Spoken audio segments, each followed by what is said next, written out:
Bonjour et bienvenue sur cette quatrième vidéo de la série sur l'évolution temporelle d'un système chimique consacrée à la modélisation macroscopique de l'évolution temporelle par une loi de vitesse.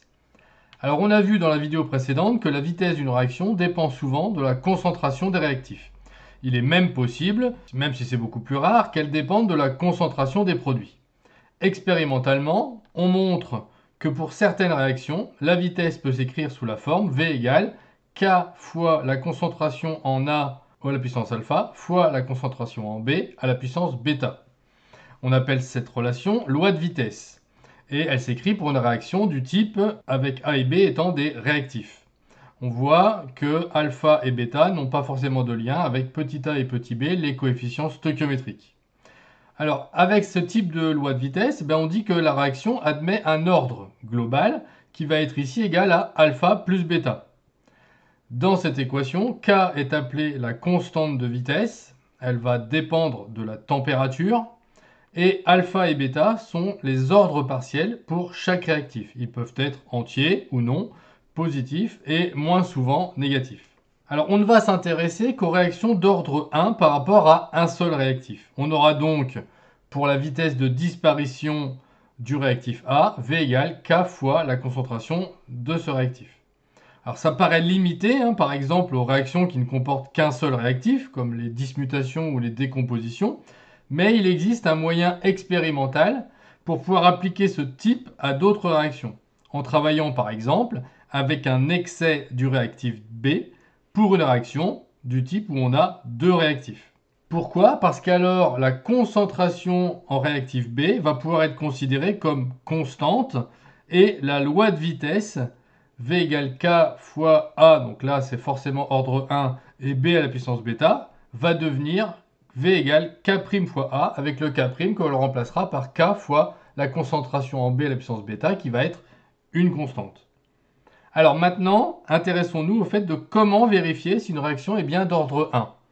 Alors on aura besoin évidemment du graphique représentant la concentration du réactif A en fonction du temps, comme on peut voir ci-dessous. On va ensuite utiliser la loi d'évolution pour la comparer aux résultats expérimentaux.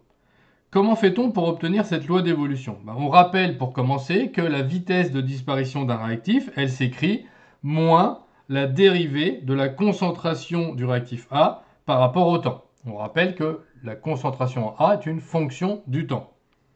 On obtient avec cette relation une équation différentielle pour l'évolution de la concentration, puisque pour une réaction d'ordre 1, V va s'écrire sous la forme K fois A. On a donc moins la dérivée de la concentration de A par rapport au temps égale K fois la concentration. On rappelle qu'une équation différentielle, c'est une équation qui fait intervenir une fonction, donc ici la concentration en A, et ses dérivées. La solution de cette équation va pouvoir se mettre sous la forme concentration de A égale concentration de A à l'instant initial, donc on note A avec un indice 0, fois l'exponentielle de moins K fois T. On peut aussi l'écrire sous cette forme-là, mais là c'est juste une question d'écriture.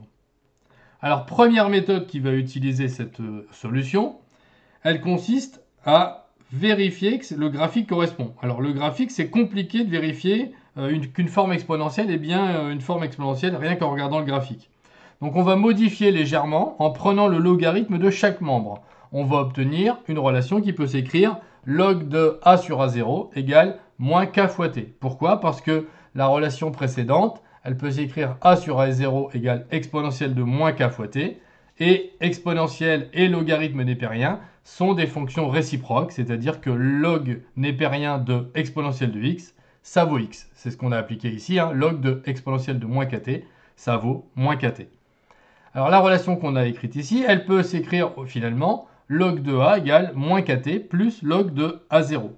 Alors avec cette forme-là, c'est plus facile à comparer puisque si on trace log de a en fonction de t, on doit trouver une fonction affine dont le coefficient directeur est moins k et l'ordonnée à l'origine est log de a0.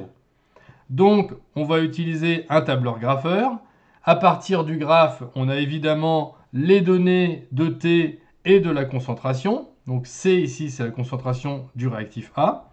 On va dans un premier temps créer une nouvelle grandeur qui va contenir le logarithme népérien de la concentration du réactif A, ici noté log de C. Et une fois qu'on a ça, bien on va tracer log de C, c'est-à-dire log de A, en ordonnée, en fonction de T, en abscisse. Si la réaction est d'ordre 1, on obtient une fonction affine. On vérifie ici en modélisant, et la modélisation va aussi nous permettre d'obtenir la valeur du coefficient directeur qui est moins K. Deuxième méthode, cette fois-ci, on va vérifier la relation V égale K fois A. On aura donc besoin de la vitesse en fonction du temps. Cette vitesse, on va l'obtenir comme dans la vidéo 2 à partir des données de la concentration avec, on le voit ici, la relation, donc la concentration en un point moins la concentration au point d'avant divisé par la différence des temps. Revoir la vidéo précédente. À partir de là, une fois qu'on a les données pour la vitesse, on va pouvoir tracer la vitesse en ordonnée en fonction de la concentration en abscisse. Et alors, la réaction d'ordre 1 sera vérifiée si on obtient une fonction linéaire. On peut valider avec une modélisation. Et une fois encore, la modélisation, comme nous l'indique la relation juste au-dessus du graphe, V égale K fois A, le coefficient directeur, c'est K, qui nous sera donné par le modèle. Voilà, c'est tout pour cette vidéo. Je vous remercie, à bientôt et au revoir.